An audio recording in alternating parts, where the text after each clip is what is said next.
नमस्कार प्यारे दोस्तों, बहुत बहुत स्वागत है आपका आपके जाने माने और प्यारे से चैनल इलेक्ट्रिकल सिटी पर। दोस्तों मैं हूं पीयूष द्विवेदी और आज हम बात करने वाले हैं लगातार प्लेलिस्ट चल रही है जिसकी DRDO स्किल टेस्ट के अंतर्गत प्रैक्टिकल्स की जो एक प्लेलिस्ट चल रही है, इस पर बात करने वाले हैं। आज का हमारा जो टॉपिक है AC सर्किट्स पर, AC पैरेलल सर्किट और रेजोनेंस फ्रीक्वेंसी को मापना है और सर्किट में प्रभाव को जानना है। दोस्तों ये हमारा उद्देश्य है। इस उद्देश्य के अंतर्गत क्या क्या आएगा इसके बारे में हम बात करेंगे। दोस्तों दिए LC समानांतर सर्किट में रेजोनेंस फ्रीक्वेंसी को ज्ञात करना, विभिन्न फ्रीक्वेंसीज के लिए सर्किट करंट को ज्ञात करना, ठीक है। सर्किट करंट और फ्रीक्वेंसी के बीच ग्राफ को बनाना, LC समांतर सर्किट में अज्ञात C का मान ज्ञात यानी कि कैपेसिटेंस का मान ज्ञात करना और LC समांतर सर्किट में सर्किट पर प्रभाव ज्ञात करना। दोस्तों इतने हमारे उद्देश्य के अंतर्गत जो पॉइंट्स आ रहे हैं वो होंगे दोस्तों, ठीक है। आपको केवल यही इतना लिखना है कि AC पैरेलल सर्किट में अगर रेजोनेंस फ्रीक्वेंसी को मापना है तो हम कैसे मापेंगे, इसके बारे में हम जानकारी करेंगे, ठीक है दोस्तों आवश्यकताओं पर अगर हम बात करते हैं तो औजार हमें सबसे पहले चाहिए होते हैं। एक ट्रेनिज किट, CRO 20 मेगाहर्ट्ज़ की एक फंक्शन जनरेटर चाहिए होगा, MI एमीटर चाहिए होगा। MI बताने की जरूरत तो नहीं है, लेकिन फिर से मैं बता दे रहा हूँ कि मूविंग आयरन टाइप होता है और MC होता है मूविंग कॉइल टाइप, ठीक है।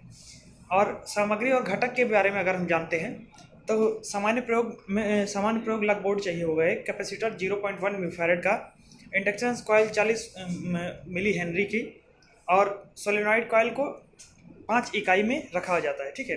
LED विद होल्डर एक होगा।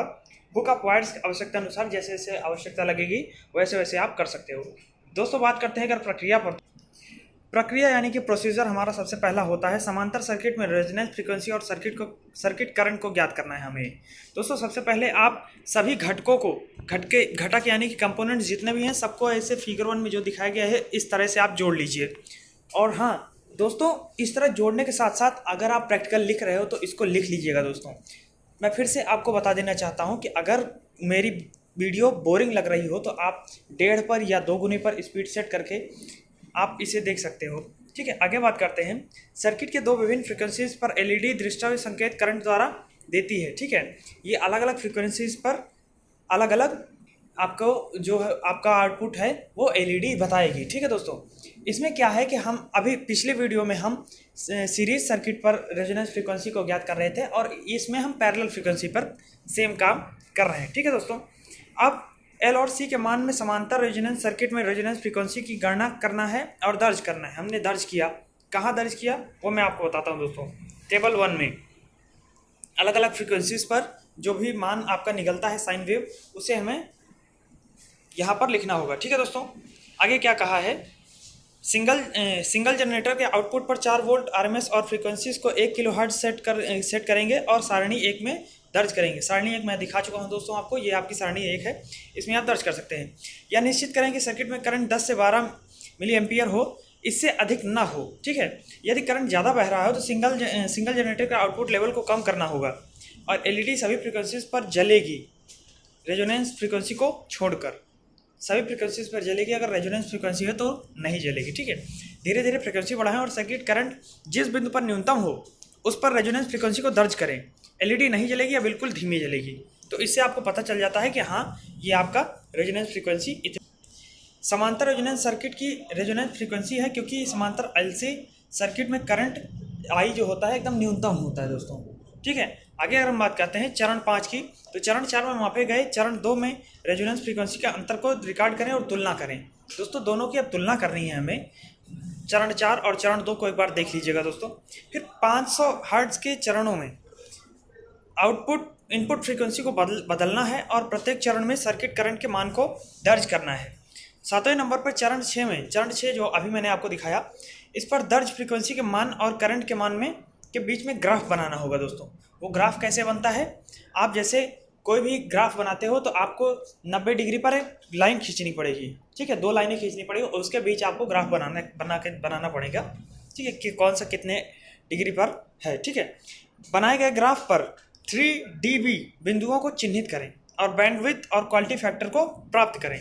बैंडविड्थ क्वालिटी फैक्टर इसके बारे में दोस्तों मैं वीडियो आपको बना दूंगा, एक नई वीडियो, ठीक है। दोस्तों तब तक बात करते हैं आगे। सर्किट की कार्यप्रणाली, दर्ज पाठ्यांक और ग्राफ को अनुदेशक से चेक कराएं। दोस्तों ये हमारा कार्य 1 हो गया। कार्य 2 की अगर हम बात करते हैं तो अज्ञात इंडक्टर का इंडक्टेंस मान ज्ञात करना है हमें दोस्तों। अगर आप किसी दूसरे परीक्षार्थी द्वारा बनी सोलेनॉइड कॉइल का उपयोग कार्य 1 में ले रह सकते हैं तो एग्जाम्पल के तौर पर यह है अज्ञात वैल्यू इंडक्टर जानी जाती है। ठीक है, ये क्या है, कॉइल के स्थान पर अज्ञात मान के इंडक्टर को जोड़ें, हमने जोड़ लिया। ठीक है, सिंगल जनरेटर के आउटपुट को 4 वोल्ट RMS लेवल पर सेट करें और धीरे धीरे आउटपुट फ्रीक्वेंसी को 50 हर्ट्ज पर बढ़ाएं, ये हमने बढ़ाया। और रेजोनेंस फ्रीक्वेंसी को रिकॉर्ड करना है, अब हमने रिकॉर्ड कर लिया। जब तक कि एफ आर यानी कि रेजोनेंस फ्रीक्वेंसी सर्किट की न्यूनतम हो जाएगी, LED नहीं जलती है, एकदम बिल्कुल धीमे जलेगी। ठीक है, यह रेजोनेंस फ्रीक्वेंसी अज्ञात मान के इंडक्टेंस का मान C और L के द्वारा बनाए गए समांतर सर्किट की है। ठीक है, या आपको जो इंडक्टेंस का मान मिला है वो C और L के द्वारा बनाए गए समांतर सर्किट का है। ठीक है, L और C के ज्ञात मान से नीचे दिए गए सूत्र से अज्ञात इंडक्टर के मान का गणना करें और दर्ज करें। सूत्र कौन सा है दोस्तों? ये रहा आपका सूत्र। ठीक है, रेजोनेंस XL बराबर XC पर ही रेजोनेंस संभव है।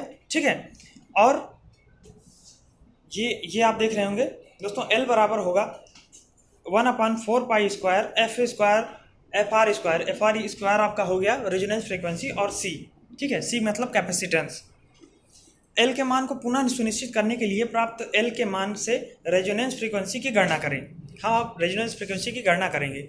अपने कार्य को अनुदेशक से चेक कराना होगा, ये तो सबसे लास्ट में काम हो, इसको लिखने की जरूरत नहीं पड़ती है।